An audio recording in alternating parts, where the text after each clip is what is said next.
Quick question for you today. Are you an optimist or a pessimist? Do you wake up in the morning and say, I love getting up in the morning. I clap my hands and say, today is going to be a great day.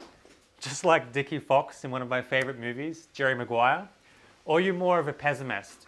Do you wake up and struggle to get up in the morning and have a whole list of reasons as to why things can't go your way or things will never go your way?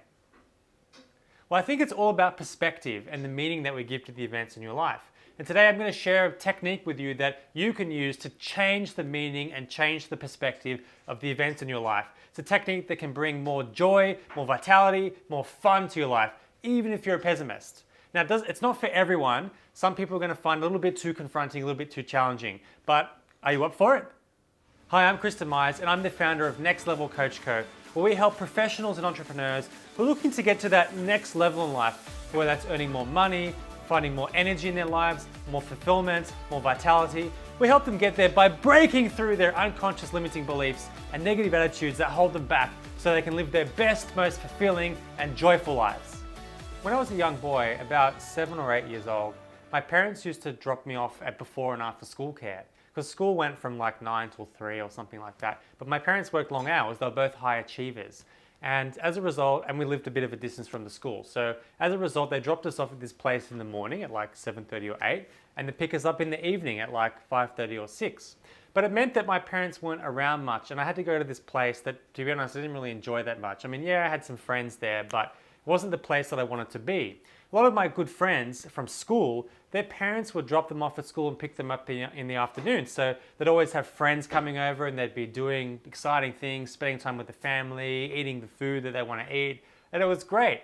And I thought, well, my parents, they're dropping me off at this place I don't really want to go to. So, I mean, what does that mean? It must mean that they don't love me, right? Like I'm not good enough for them. Like work is more important. I told myself, my unconscious mind had told myself that at that age, that my parents didn't love me, and I believed that.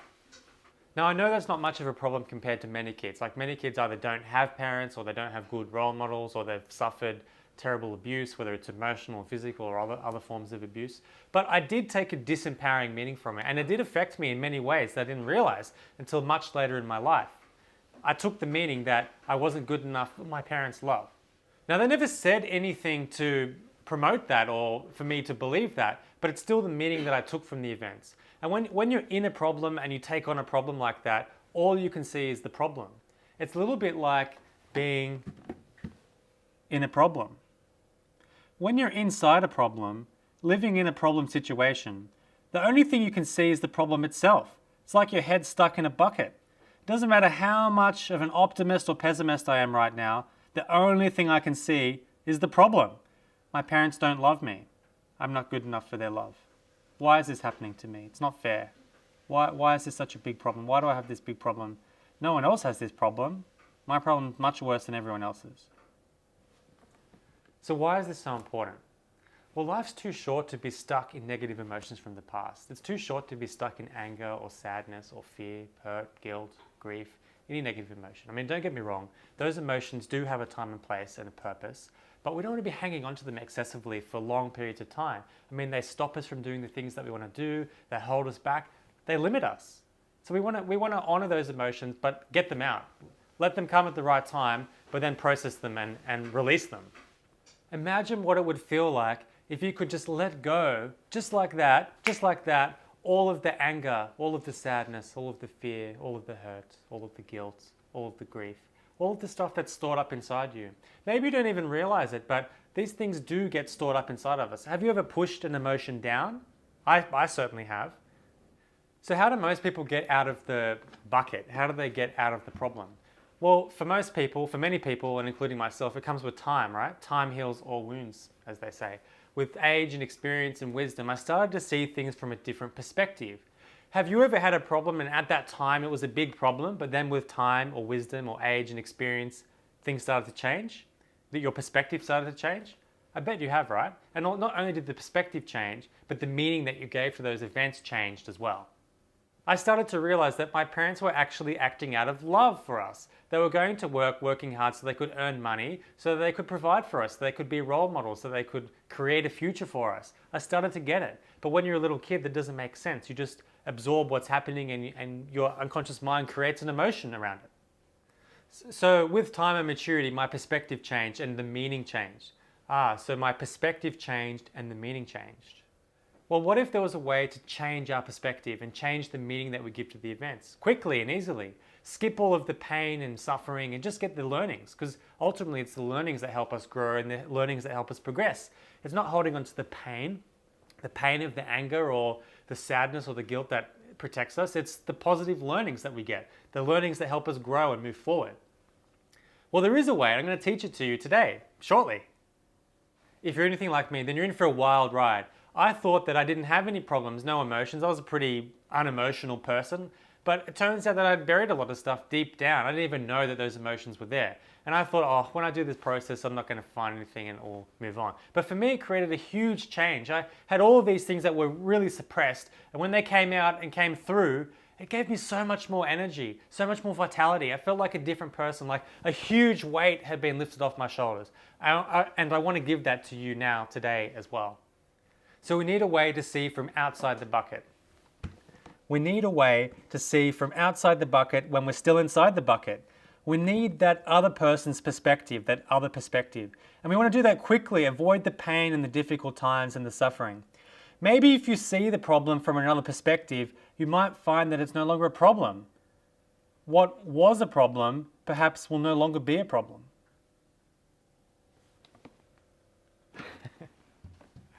Now, I am aware that there are terrible things that happen to people in life, terrible things that we can't imagine, don't want to imagine, things that are unjust, unfair, and just horrible. And I'm not naive enough to think that doing this technique I'm about to teach you is going to solve any problem there on the spot. But what I do know is that from incredible pain comes incredible strength and incredible opportunity. And if you're able to get out of the problem and change the perspective, then you can create a whole new meaning for the events of your life. And if you find the positive learnings in those problems, you can move forward with your life and take charge of your life. Create a new life.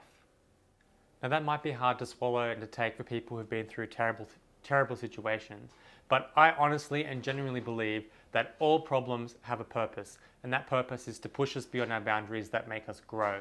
And if you can find the gift in the problem, that's going to set you up for an incredible life. People do ask me, well, Kristen, what's the meaning in death? My best friend just died, or my family member just died. What's the meaning in that? And I say, well, the answer to that is, without death, we wouldn't value life. It's true, right? Let me ask you about your particular problem. Without that problem that you've experienced in your life in the past, what would you never have learned? What would you never have done? What would you never have achieved? Okay, let's get into the technique that I promised. Here's the technique that might just change your life if you're open to it and you embrace it. Here we go. I want you to think about a difficult situation or problem from your past.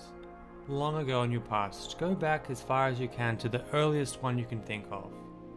A difficult situation or problem from your past as far back as you can remember. Not one that happened last week, something that happened a long time ago. The first one of the first major ones you can think of. And I want you to close your eyes and go back to that time now. Go back all the way to that first one. Go back to that specific time and see what you saw, hear what you heard, and feel what you felt. What does this problem mean? What is the meaning of this problem?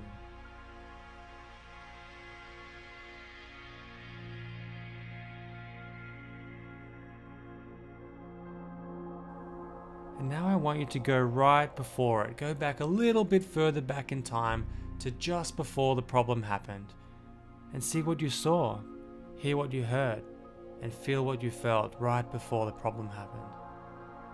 What is the meaning of the problem from this perspective?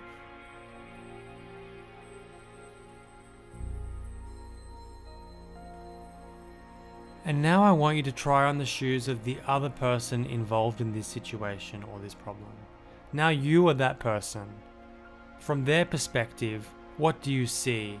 What do you hear? What do you feel? What does this situation or problem mean from the other person's perspective?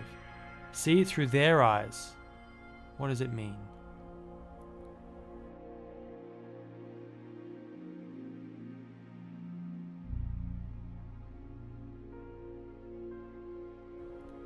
And now I want you to try on the shoes of yet another person, this time a higher power, a more privileged position.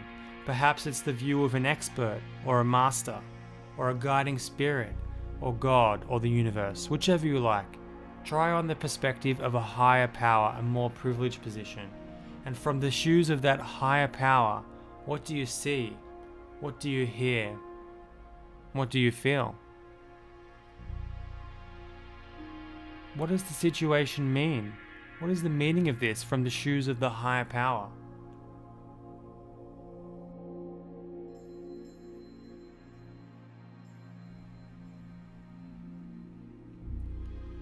And now I want you to step back into your own shoes.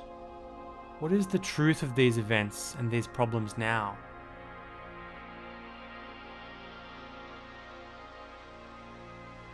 What more empowering meaning can you give to these events now?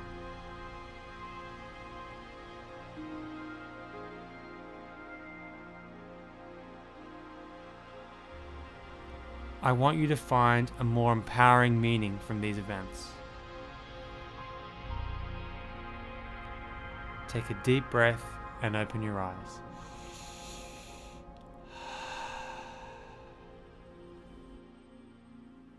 So how was that? What happened when you shifted the perspective? Did you learn anything new? What happened to the meaning of the problem? If you can adopt the belief that life happens for us and not to us, that life happens for us so that we can learn and grow, and not to us so that we're always a victim and powerless, then you can take charge of your life. You can take charge of your destiny and live a new, amazing life. You can be in control of how you feel and not anyone else. Only you can control you and not anyone else. We can change the meaning of the events that happen in our life. It's not the events that happen to us that define us, it's the decisions that we make about what they mean. And you can decide right now, or go back and do this technique again, and change the meaning of the events that have happened in your life. Create a positive, empowering meaning so that it will serve you, so that you can move forward with life. You can move upwards and move upwards to your next level in life, whether that's earning more money, finding more joy, finding more vitality, finding more balance in life. You can do it.